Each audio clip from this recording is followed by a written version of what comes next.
have different types of orders. You have the stop orders and you have limit orders. So let's start with stop orders. Stop orders are used for trend trading.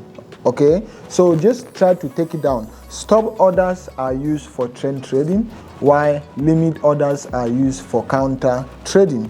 So if let's just say if you put a sell stop on the chart, you are indirectly or you are directly telling that particular chart that if the market gets at that particular level, you want to be able to jump into the trade. Or if you put a buy stop on a chart, you are indirectly telling, let's just assume the current market price is here, and you put a buy stop somewhere here, you are already telling the market that, okay, if the price keeps going up, as soon as you reach at this particular level, you want to be able to jump in, you want to be able to buy at that particular level. So that's what they call a buy stop.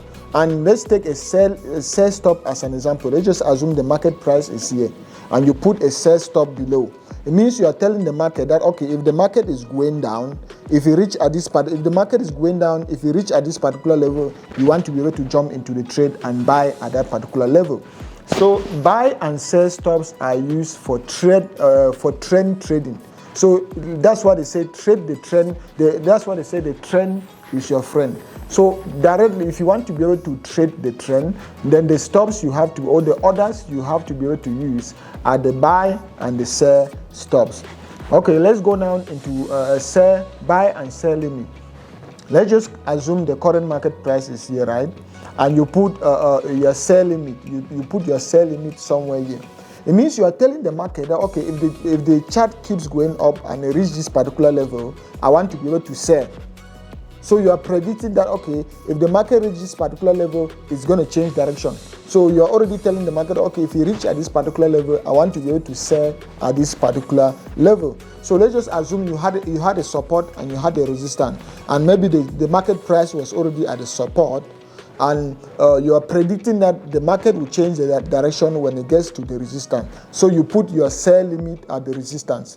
When the market goes up and reach at that particular resistance, it's going to trigger your sell limit and it will go down. So that's how you use a sell limit. And the buy limit is just the opposite. If the current market price is here and you put your buy limit somewhere here, it means you're telling the chart that, okay, if the price keeps going down, if you reach at this particular level, I want to be able to buy. So you are predicting that the market is going to change direction at this particular level.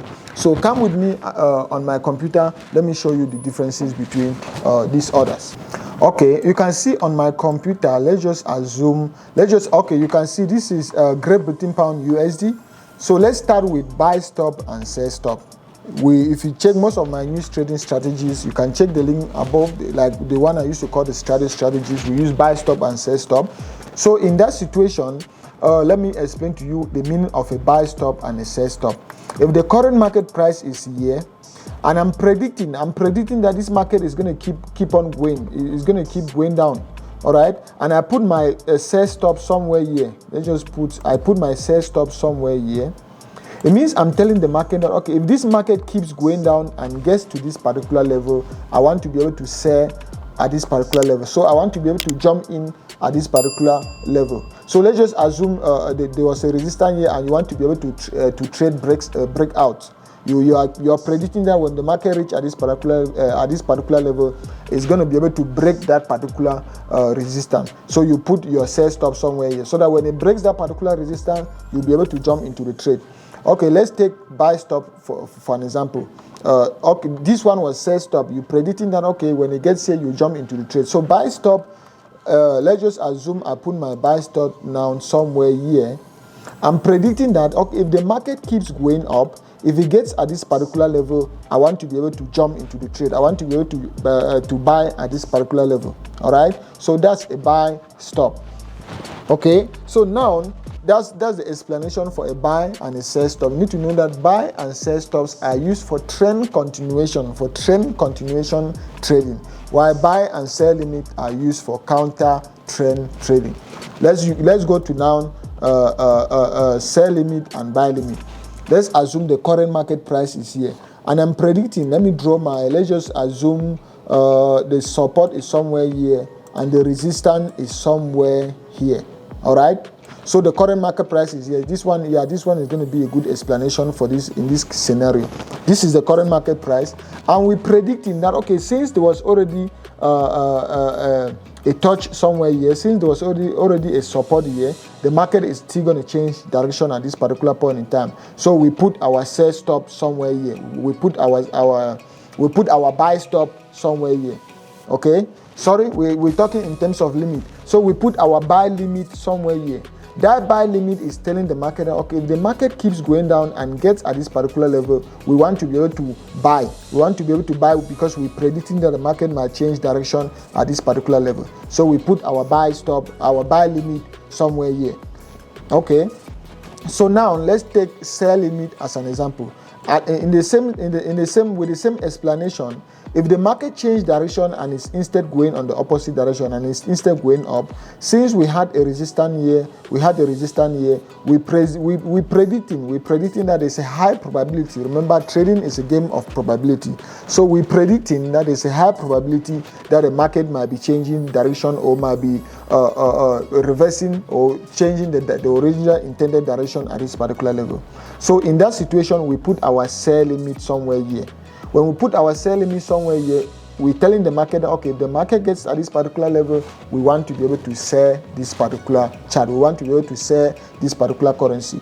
So now you can see in this situation, we are counter trending. We are trading against the trend. We're trying to catch reversals. So if you are trying to catch reversals in trading, then the limit or the orders you're going to be using buy stop or sell limit. And if you're trying to trade reversals, in Forex, then the limits or the orders you're going to be using are going to be buy limit or sell limit. On the other hand, if you want to be able to trade trend continuation, if you want to be able to jump into the trend and pull and trade with the trend, then you have to be able to use buy and sell stops. Buy and sell stops just tell the market, okay, the market get at this particular level, I want to be able to jump in. So buy stops are just the opposite of sell. Buy and sell stops are just the opposite of buy and sell limit. So you need to be able to understand that. So if you've gotten some value so far, please leave a like on the comment section, leave a like on this video, and also leave a comment on the video to tell me if you've understood buy stop and sell limit very well. Until then, if you haven't subscribed to the channel, please, if you haven't subscribed to the channel, because most of the people watching my videos, they haven't subscribed yet, so just hit the subscribe button below and subscribe to the channel. Until then, I will see you guys on another video. Peace.